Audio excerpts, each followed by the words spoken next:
monitorando todo esse padrão de distribuição, na verdade, uma redistribuição que vem acontecendo no Bitcoin.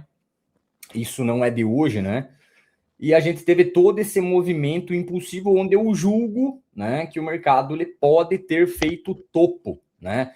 Se vocês pegarem o BTC1, que é o Bitcoin lá da CME, a gente tinha um gap em aberto, né? Um gap que foi deixado da sexta para o domingo, né? E a gente fechou esse gap, né? Então eu vou até tirar essa análise daqui para ela não poluir, né? Mas a gente tinha o gap aberto basicamente da sexta-feira, né? Então o mercado ele fechou aqui na sexta, mais ou menos ali na zona dos 79.600. Na verdade ele fechou. O fechamento foi lá nos 84, né? Então fechou a semana na sexta-feira nos 84 e no domingo o mercado ele abriu exatamente nos 77.680. Aí teve essa variação no candle, né? Então basicamente a gente tem aqui o preço da abertura nesse candle e o preço de fechamento nesse candle aqui, no começo dele, né? Onde a gente teve basicamente um gap formado da CME e o Bitcoin, na minha visão, a chance é grande dele ter subido, né, apenas para fechar esse gap, né? E aí, junto com esse gap, a gente pode utilizar outros indicadores, né? Eu não costumo muito usar médias móveis, né? Mas se tu pegar uma média de 89 aí, a gente utiliza ela muito com uma média de 89, uma 34, junto com a estrutura de Wyckoff, né? E a gente utiliza também, obviamente, a 200, né, para entender qual que é o posicionamento do varejo.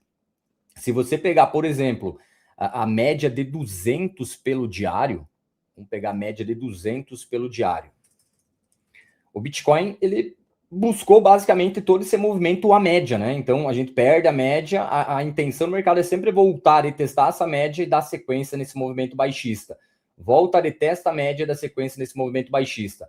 Eu tenho um pouquinho de divergência em local de média, porque eu estou aqui pelo gráfico da CME, mas se tu pegar a Bybit, BingX, a Binance, né? A gente tem tinha a média passando mais ou menos os 83, 82 e pouquinho, né? E aí a gente tem todo esse contexto vendedor. Pô, se eu sei que o mercado ele está buscando a média, né? Eu tenho o contexto vendedor, que o mercado ele está na sobrecompra do canal de alta, né? Mas que ele forma, consequentemente, uma bandeira de baixo. Uma bandeira não daria para dizer, né? Mas ele forma um padrão baixista por essa zona aqui, exatamente esse círculo vermelho. Eu preciso obrigatoriamente procurar por vendas, porque a minha simetria ela é muito maior do que eu comprar aqui, né? Estaria comprando o quê? Na cara da VWAP. Então, essa média que eu coloquei aqui é a média baseada no volume desse movimento de baixa que vem lá de outubro, né, quando o Bitcoin ele iniciou aquele movimento de distribuição, né? Então eu tenho VWAP, eu tenho média de 200 períodos, eu tenho movimento, né, uma região de trade location favorável, porque eu estou trabalhando na máxima desse canal.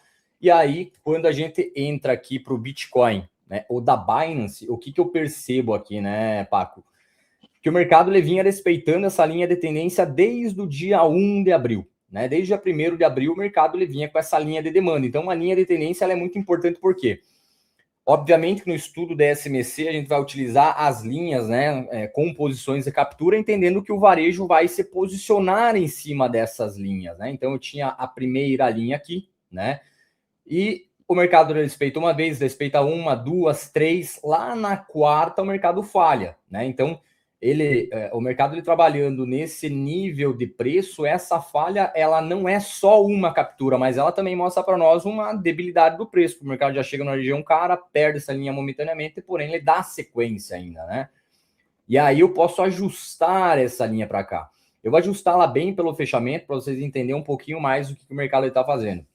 Então todo esse movimento de alta que a gente teve no Bitcoin foi um movimento aonde o mercado ele veio secando o volume, né? A gente veio secando esse volume. Se o mercado estivesse em uma tendência de alta, a própria teoria de Dow, que na minha concepção ela é uma teoria básica, né? ela já falava para nós que para termos uma tendência de alta, precisamos da confirmação em relação a preço e volume, né? Atualmente não é isso que a gente vê, o mercado ele sobe com grande sinal de exaustão, né? Até que chega um momento, quando o Bitcoin ele chega próximo a essa zona, a gente tem um volume de absorção, né? Então, baseado na lei de Wyckoff em esforço versus resultado, a gente tem o quê? Muito esforço para pouco deslocamento de spread. Isso a gente pode olhar basicamente o volume que foi desprendido dentro desse candle. Então você percebe que dentro desse candle, por mais que ele foi uma barra grande, o fechamento é praticamente 40%, né? O mercado ele vai até na máxima e retorna 40%. Isso mostra para nós o quê? Que na outra ponta, né, a gente tem dinheiro profissional provavelmente fazendo essa absorção dessa demanda, né? E aí, logo em sequência, a gente já tem uma barra de engolfo aqui, né? Então, engolfa essa barra, outro sinal aqui nessa zona que, pô, vendedor, o dinheiro profissional tá absolvendo, né? Ou tá pensando em girar esse mercado, né? E aí vocês percebem o que também? Que logo após, quando a gente faz a renovação dessa máxima, olha o volume de exaustão. A gente tem uma barra de spread largo no topo do mercado com um volume, cara, assim, muito inferior à média, né? Isso aqui caracteriza claramente um sinal de exaustão, traduzindo em outras palavras, a demanda muito enfraquecida nesse ponto, né? E se a gente pegar o gráfico de 3 horas, eu gosto muito de navegar e não ficar isoladamente em tempos gráficos padrões, 4 horas, 1 hora, diário, mas navegar para entender. Quando o Bitcoin ele toca esse primeiro movimento, além da gente ter uma absorção, uma absorção seguido de uma exaustão, né? O movimento característico de exaustão é baixa liquidez, qualquer ordem de compra consegue deslocar o preço. Logo em sequência, a gente tem o quê? A entrada da oferta. Então, o mercado ele faz esse engolfo, né? Mostrando que a pressão vendedora nessa zona ela é muito forte, né? O mercado logo ele vem perdendo o fundo anterior, então a perda desse fundo anterior, para mim, só essa perda ela já enfraquece todo esse movimento de alta, né? E aí, durante a sexta-feira passada, a gente teve o mercado, além de quebrar a estrutura, ele ameaçando a iniciar esse movimento de pullback, né? Então, a expectativa do mercado, sempre quando a gente tem uma quebra de estrutura de alta, né? Que o mercado vem respeitando topos e fundos. À medida que a gente quebra esse fundo anterior, a gente sempre opera o quê? Na zona de pullback para pegar uma continuação de baixa. Então, foi isso basicamente que a gente estava especulando, né? Do mercado ele fazer esse movimento de pullback e a gente percebe que em time frames menores, né? Em time frames menores, a gente fez um bom padrão de redistribuição, né? O mercado ele sobe aqui formando um rally automático, em sequência a gente forma um UT, né? E logo em sequência a gente forma um TAD. Só que esse TAD, por que ele não foi válido? Porque o mercado ele não deu essa característica de movimento e corrigiu daqui para baixo. Porque acima dessa zona, a gente tinha uma concentração do quê? De liquidez, né? Tinha dinheiro, né? E o Smart Money, a mão forte, ou o Composite Man, ele sabe que a galera tava com stop atrás dessa zona. E esse movimento de baixo, ele forma basicamente o que? Ele induz mais shortadores de mercado, né, a shortar esse movimento, colocando o stop loss atrás dessa zona, né? E a gente sabe também que, como a gente tem o mercado futuros, né, o stop ou take profit para tu entrar ou para tu sair de uma posição, sendo ela take profit ou em stop, ela é uma posição de compra, né? Então, o market maker ele faz esse movimento propositalmente, né, aguardando o quê? Uma criação de liquidez atrás desses topos.